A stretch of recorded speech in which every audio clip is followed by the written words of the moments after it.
ये आइए अगले करंट अफेयर्स पे चलते हैं भाई साहब। ये है ये क्या? ये है ये खुद ही नहीं। ये है राष्ट्रीय जलमार्ग विनियम बुनियादी ढांचे को बढ़ावा मिलेगा। National waterways regulation boost infrastructure.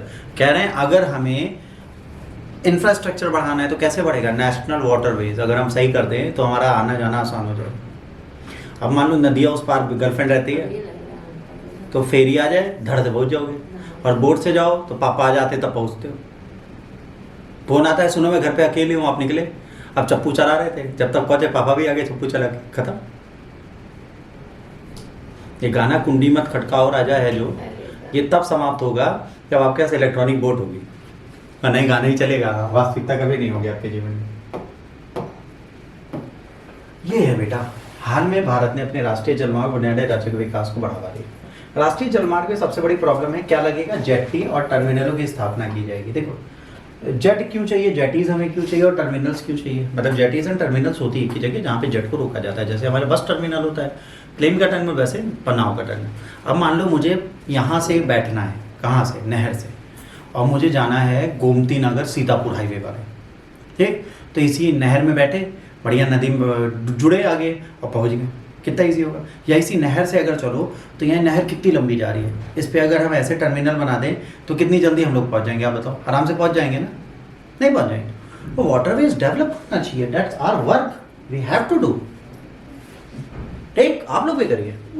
नियमों के अनुसार टर्मिनल विकसित करने और उसका संचालन करने की इच्छा रखने वाली किसी भी इकाई को भारतीय अंतरदेशीय जल मार्ग प्राधिकरण में अनापत्ति प्रमाण पत्र, जिसे एनओसी बोलते हैं, नो ऑब्जेक्शन सर्टिफिकेट देना पड़ेगा। ये मौजूदा और नए टर्मिनल पर लागू होगा, चाहे वो स्थायी हो अस्थायी। इन पर ऑपरेटर द्वारा अनिश्चित काल तक बनाया जा सकता है। अस्थायी टर्मिनल की अवधि 5 साल होगी और आने वाले टाइम में इनका विस्तार भी किया जा सकेगा। इनलैंड वाटर टर्मिनल्स जब बनाए जाएंगे तो इसमें सबसे बड़ी चीज होगी सुविधाजनक बनाए ऑनलाइन पोर्टल विकसित किया जाएगा, डिजिटल प्लेटफॉर्म होगा। ये सरकार को ईज ऑफ डूइंग बिजनेस के लिए सपोर्ट करेगा। पोर्टल आवेदकों को अनुरोध प्रस्तुत करने में उनकी प्रगति की सहजता के लिए ट्रैक करने की अनुमति देगा। अब ये चीज होती है तो हमें लाभ जरूर होगा। निजी क्षेत्रों की भागीदारी, IWA जलमार्गों एक महत्वपूर्ण आर्थिक इंजन के रूप में बढ़ावा देने के लिए उल्लेखनीय प्रगति है। वित्तीय वर्ष 2023-24 में राष्ट्रीय जलमार्गों पर कार्गो की आवाजाही 18 मिलियन टन से बढ़कर 133 मिलियन टन हो गई है। ये वृद्धि सतत विकास को प्रोत्साहित करने और निजी क्षेत्रों में भागीदारी को प्रोत्साहित करने के लिए व्यापक रणनीति का हिस्सा है। हाल में शुरू की जलवाहक सेवा का उद्देश्य माल परिवहन में बदलाव को प्रोत्साहित करना है। इसका लक्ष्य राष्ट्रीय जलमार्गों के परिवहन में किए जाने वाले वर्तमान 9700 मिलियन टन कार्गो को लगभग 17% परिवहन से कम करना है। निजी क्षेत्रों की भागीदारी को और बढ़ाना है ताकि निजी लोग इसमें जुड़ें, अपनी स्कीम लाएं, अपनी सर्विसेज लाएं।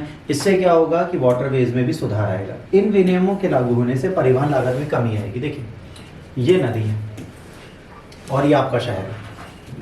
आप यहाँ पहुँचने के लिए यहाँ से घूमते हो और यहाँ पहुँचते हो, नदी से यहाँ जाओगे। पहले तो डिस्टेंस कम हुआ, लागत कम हुई, टाइमली पहुँचे।